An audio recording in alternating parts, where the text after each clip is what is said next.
একসাথে দুজনকে দিতে পারিবি তোহ। তুই রোজ আমাদের বাড়িতে আসবি আর আমাদের সাথে কাজ করবি।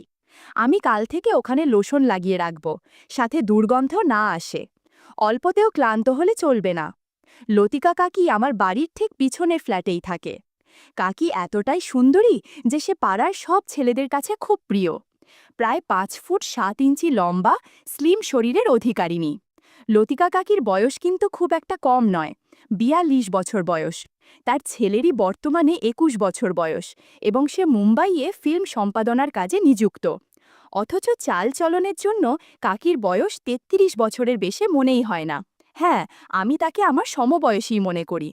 তবুও চক্ষুলজ্জায় আমায় তাকে কাকি বলেই সম্বোধন করতে হয়।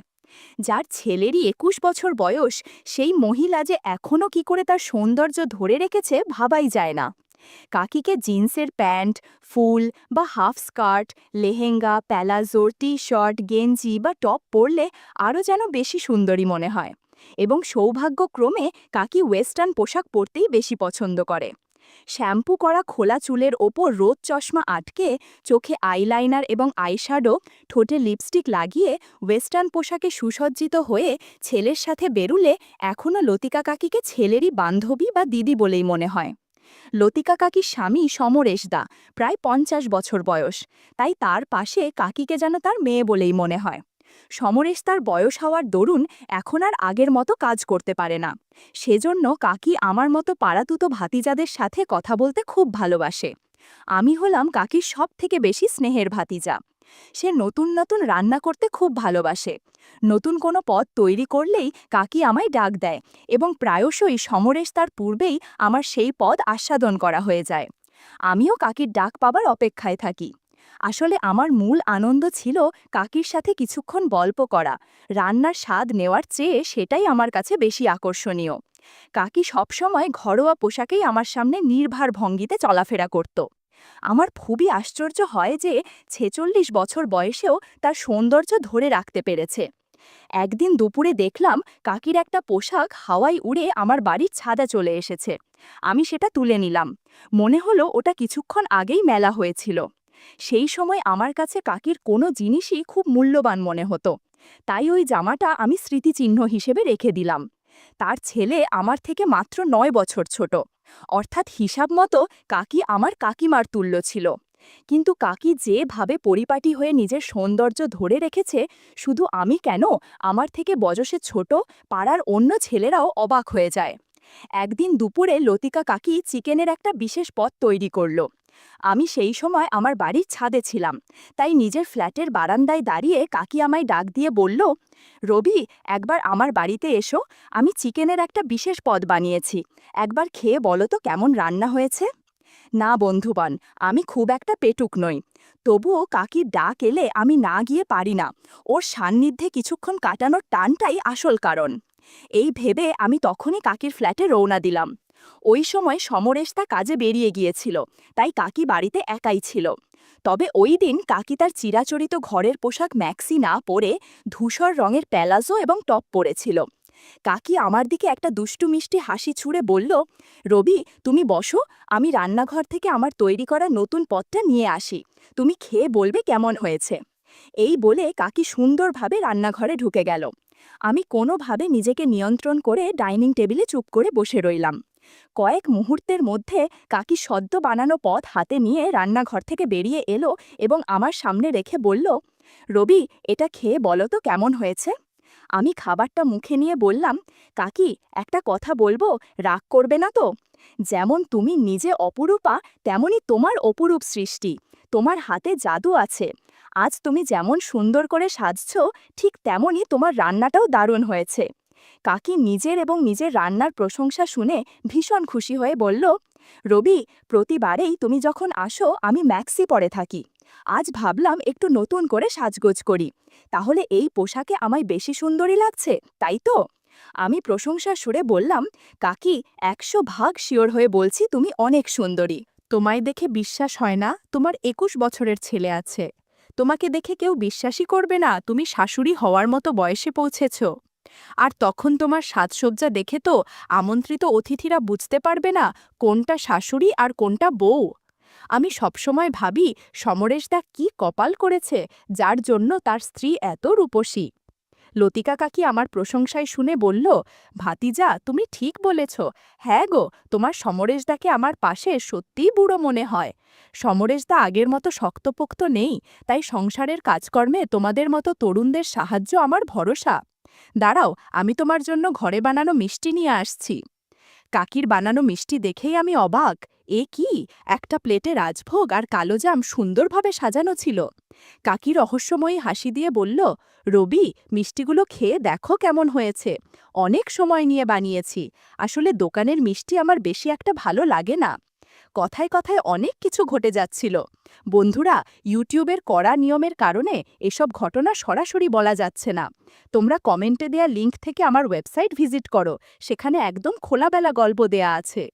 সেদিন বড় রসগোল্লা খাওয়ার পর থেকে আমার লোভ বেড়ে গেল।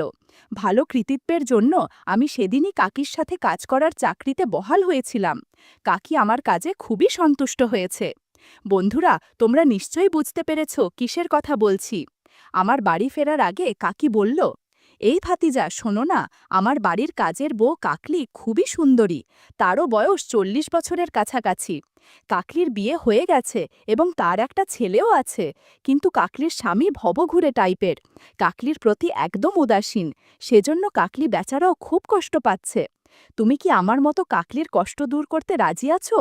তাহলে আমি তাকে তোমার সাথে আলাপ করিয়ে দেব। আমি মিষ্টি রসগোল্লা খেতে খেতে বললাম, কাকি, আমি সবার কষ্ট দূর করতে প্রস্তুত আছি। তোমার কাছ থেকে কাকলির বর্ণনা শুনে আমার মধ্যে অদ্ভুত অনুভূতি হচ্ছে। তুমি প্লিজ আমায় কাকলির সাথে পরিচয় করিয়ে দাও, তারপরের কাজটা আমি নিজেই করে ফেলব। ততক্ষণে কলিং বেল বেজে উঠল। আমি একটু ভয় পেয়ে গেলাম। কাকি এগিয়ে গিয়ে সদর দরজাটা খুলে দিল। আমি লক্ষ্য করলাম আগন্তুক সালোয়ার কুর্তা পরিহিতা 30 বছর বয়সী এক সুন্দরী বিবাহিতা নারী। কাকি হেসে বলল, রবি, এই হলো কাকলি, কিছুক্ষণ আগেই যার কথা আমি তোমায় বলছিলাম। তুমি তাকে দেখে নিশ্চয়ই বুঝতে পারছো আমি তার বিষয়ে একটাও ভুল কথা বলিনি। আর কাকলি, এই হলো রবি, আমাদের পাশের বাড়িতেই থাকে। রবি খুব ভালো আর শক্তিবান ছেলে। সে তোর মতো মানুষকে খুব পছন্দ করে। তাই আমি ওকে তোর সমস্ত সমস্যার কথা জানিয়ে দিয়েছি। কাকি লাজ্জুক নজরে আমার দিকে চাইল। কাকির সামনেই আমার আর কাকলির শুভ দৃষ্টি হল। কাকলিকে প্রথম দেখেই আমি বুঝতে পারলাম কাকলিও কাকির মতোই মনের দিক থেকে খোলা মনের মানুষ। কাকলির সাথে আমার পরিচয় ভালোই হলো। আমি বললাম, তোমার থেকে বয়সে ছোট হলেও তোমায় সব কাজে সাহায্য করতে পারি, তাছাড়া সব অভাব দূর করে দেব। কাকলি বলল, আর লতিকা কাকি? আমি বললাম, না গো, সে কিছুই বলবে না। সে তো নিজেই আমায় তোমায় অভাবের বিষয় জানিয়েছে, তাও নিজে দেখে শুনে বুঝতে পারার পর। কাজেই আর লজ্জা পেও না। কাকি একটু আশ্চর্য হয়ে বলল, তার মানে কাকি তুমিও?